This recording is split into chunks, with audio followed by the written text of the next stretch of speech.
সকল সিন্ডিকেটের কারণে আমরা না পুরো জাতি শেষ হয়ে যাচ্ছে। মগরের হদ্দুর হাড়ি হদ্দুর ব্যাগ তো গ্যাসের সুন্দর দিয়ে আর কই আগে যখন 1200-1300 টাকা গ্যাস ছিল একটা ফ্যামিলিতে 2টা গ্যাসও পাঠাইতাম, আর এখন একটা গ্যাসও নিচ্ছে না মানুষ। সিন্ডিকেটরা কি করতে সরকার যদি 1900 টাকা দিবে, এটা কি করবে? এরা 2021 টাকা দিবে। 50 টাকা কামালে 70 টাকা খরচ, কিভাবে কি করব? এখন যেভাবে সিলিন্ডারের দাম বাড়তেছে, এভাবে তো মনে করেন আমরা চলতে পারবো না। আমরা চাকরি করি গার্মেন্টসে, চাকরি করে দেখা যাচ্ছে সিলিন্ডার বাসা থাকতে গিয়ে এখন কি করতে সিলিন্ডার পিছনে আমাদের 5,000 টাকা খরচ হয়ে যাচ্ছে। একটা সিলিন্ডার রাখলে 2,000 টাকা, 2টা সিলিন্ডার রাখলে কি 4,000 টাকা যাচ্ছে। তো এইভাবে তো আমরা সমস্যার সম্মুখীন হচ্ছি। সরকারি রেট যেটা দেয় ওইটা আমাদের কি করতে হবে, ওই মানে ন্যায্য মূল্যে আমাদেরকে দিতে হবে। আমরা যে সময় 1300 টাকা করে গ্যাস কিনছি, সে সময় চা 10 টাকা বিক্রি করছি।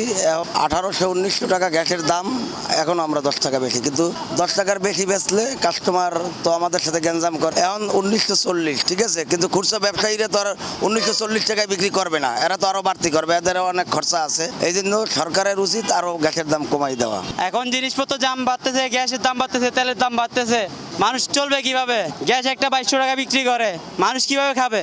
বেতন কয় টাকা পায়? খরচের সাথে তো আপনার কুল করতে পারি না। মাসিক আমাদের ইনকাম কত, আমাদের আয় কত, ব্যয় হচ্ছে কত।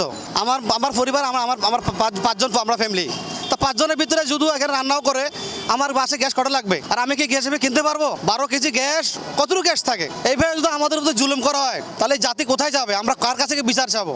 আগে গ্যাস ব্যবহার করতাম, গ্যাসের দাম বাড়তির কারণে এখন আমি তেল জ্বালাচ্ছি। আল্লাহ জানে তেলের উপর কোনো গজব আছে কিনা, তেলের দাম কোন দিন আবার সিন্ডিকেট করে ফেলে।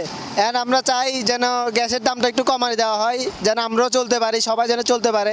তেল তো সিন্ডিকেট হয়ে গেছে, তেল তো পাওয়াই যাচ্ছে না। ওখানে গ্যাসের দাম 1900 টাকা আসে গেছে, এখন আমাদের এখানে আস্তে আস্তে 2400 টাকা হবে। তো আমরা কিভাবে চলবো? সিন্ডিকেটের মাধ্যমে যদি এইভাবে হয়, তাহলে আমাদের জনগণ তো চলার কোনো ক্ষমতাই থাকবে না। আমি হচ্ছে যে একটা হোটেল ব্যবসায়িক, আমি একটা হোটেল আছে, এখানে ভাত রান্না করি, তরকারি রান্না করি, ভাত তরকারি বেশি। তো এই গ্যাসের যে সমস্যা, আগে কিনলাম 1 রেট, এখন আবার শুনতেছি গ্যাসের দাম আবার বাড়াই ফেলছে।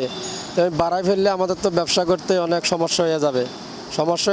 এখন যদি আমরা কাস্টমারের কাছে বলি যে গ্যাসের দাম বাড়তি, আমরা 5 টাকা করে বাড়তি নিচ্ছি, কাস্টমাররা তো খাবে না, আসবে না, তখন আমাদের বেচা কেনাও কমে যাবে, কাস্টমার চলে যাবে।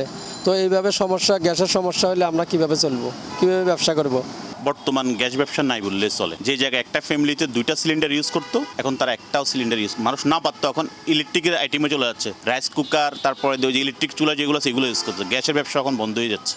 সরকার আজকে রেট দিচ্ছে 1940 টাকা, আমার কিনে পড়বে 1900 টাকা, আমি 40 টাকা লাভ হয়তো বিক্রি করবো। কিন্তু যারা গ্যাস ইউজ করতো অনেকে গ্যাস ব্যবসা ইউজ করা কমাই দিচ্ছে এখন, কারণ মানুষ এখন গ্যাস ইউজ করতেছে না।